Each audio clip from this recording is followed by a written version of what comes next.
We have breaking news coming right now. I'm just want to get this to you. Breaking news.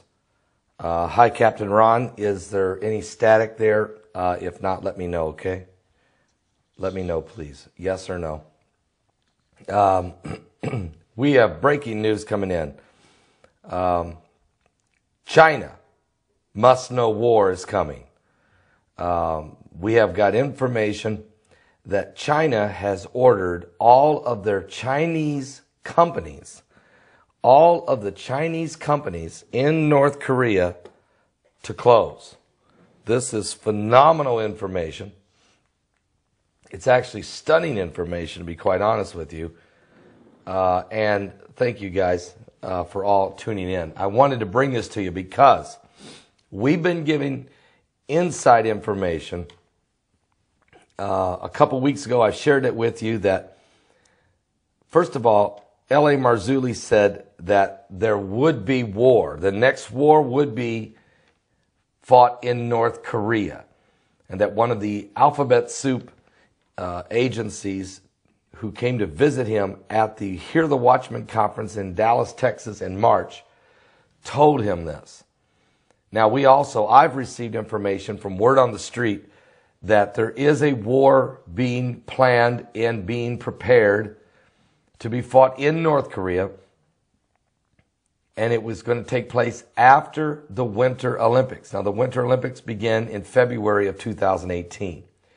We've just received information that China has ordered, and we've confirmed this now, China has ordered all Chinese companies to close in North Korea and to leave and to be out of that country in 120 days.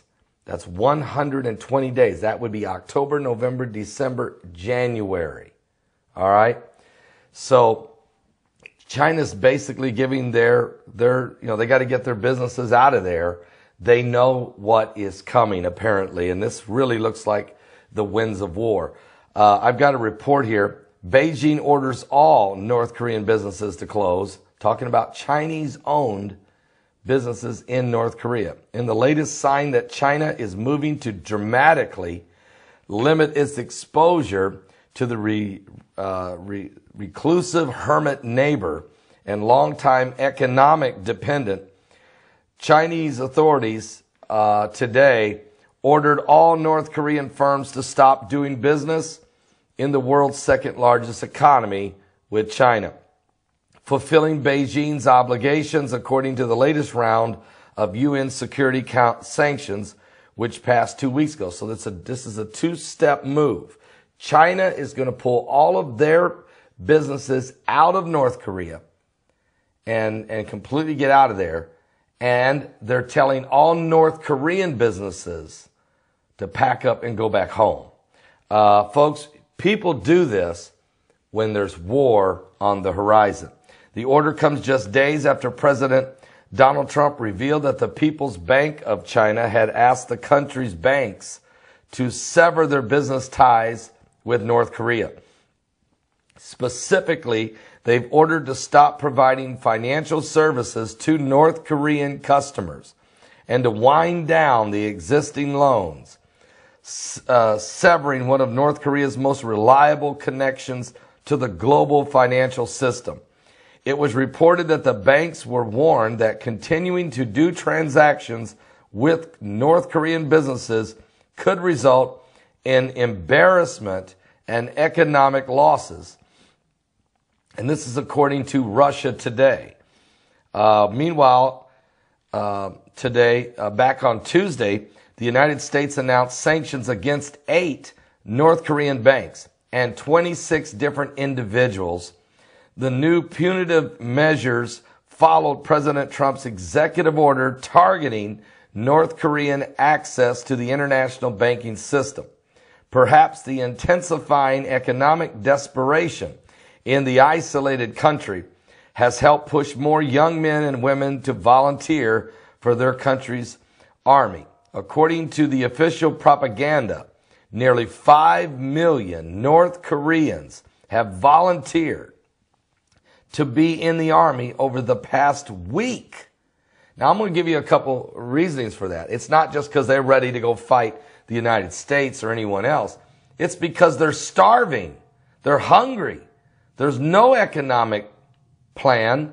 There's no future for the young people of North Korea.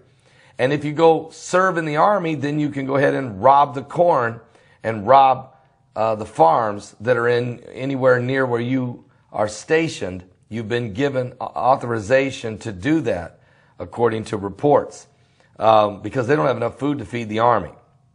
So it's unbelievable what's going on here. That's a staggering number, 5 million people in a week. A success rate for the country's recruiters, considering North Korea has a population of 25 million people. So you get 5 million people to sign up for the army.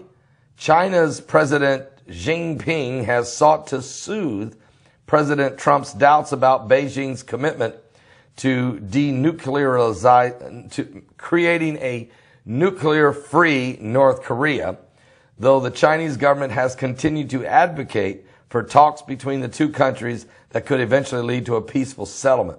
North Korea has accused the United States of declaring war on the North, which is basically what Trump is doing by shutting down the cash flow, by literally shutting off the cash flow, forcing China to participate in this, and daring Russia to say a word.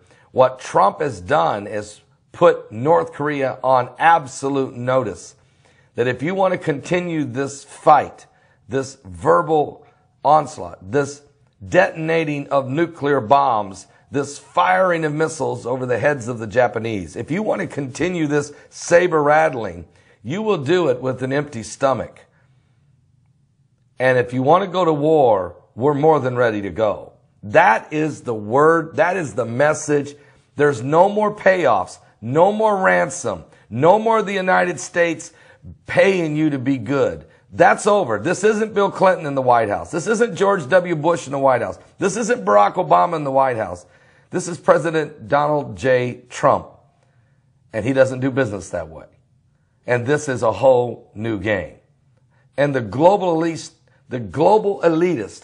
are trembling in their boots because they see their new world order opportunities starting to slip through their fingers, and they're very, very concerned. Well, the U.S. officials have expressed hope that the economic sanctions will force North Korea to the negotiating table. However, their economy has proven resilient so far. That's because China's been funding it. China has been feeding it. But will China's decision to sever ties with the North Koreans make a difference? Well, we'll see. We'll find out. If not, we'll find out then who else is helping the North Koreans. We know the Iranians are, and we suspect the Russians are as well. But we'll wait and see how this starts to pan out, folks. But certainly, are you serious? Are you serious? Something biblical is going on here with the signs of the second coming of Christ. I want to read Revelation 16, just 3 verses. It goes right along with this. Is this the South Asian Armageddon? Here's what it says in the book of Revelation, chapter 16, in verse 12.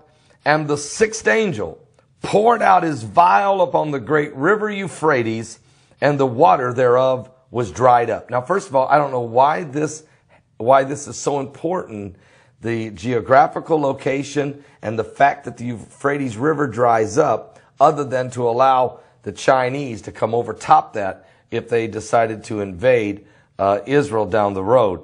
But it also is anytime there's a spiritual, whatever's going on in the spiritual world, something also takes place in the physical.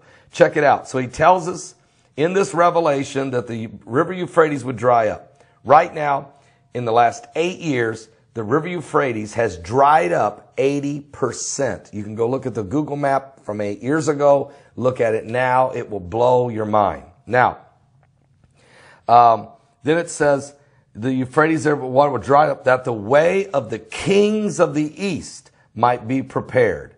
Who are the kings of the east? Well, certainly North Korea, South Korea, Japan, China, Russia, Malaysia, Indonesia, the Philippines, the Vietnamese, They're all in there, okay? Who are they? Well, they're all going to be affected by these three unclean spirits. Verse 13, I saw three unclean spirits like frogs come out of the mouth of the dragon, out of the mouth of the beast, and out of the mouth of the false prophets. The false prophet, For this, in other words, Satan, the Antichrist, and the false prophet.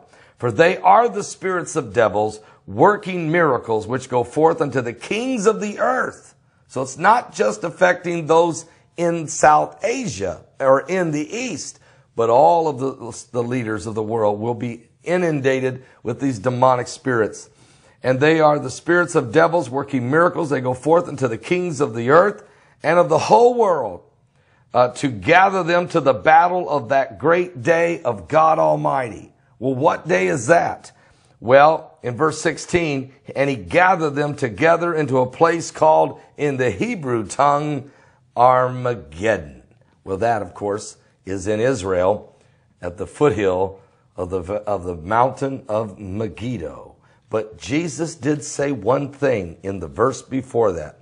In verse 15, in red, Jesus speaks in this prophecy and says, Behold, I come as a thief. Blessed is he that watcheth and keepeth his garments, lest he walk naked and they see his shame. Are you saved? Give your life to Jesus Christ. I want to tell you something. We're going to be talking about this and a whole lot more tonight. Wow! It looks like that the preparation for the great South Asia Armageddon is coming. Are you saved? I'll see you tonight on Primetime Live. I'll be back again with a couple more videos. And then at 10 p.m. Eastern, we'll break this whole thing down for you live on Primetime Live. God bless all of you. Thank you guys for showing up in the chat room. God bless all of you. I'll be back a little bit later with more from the coming apocalypse. It is coming.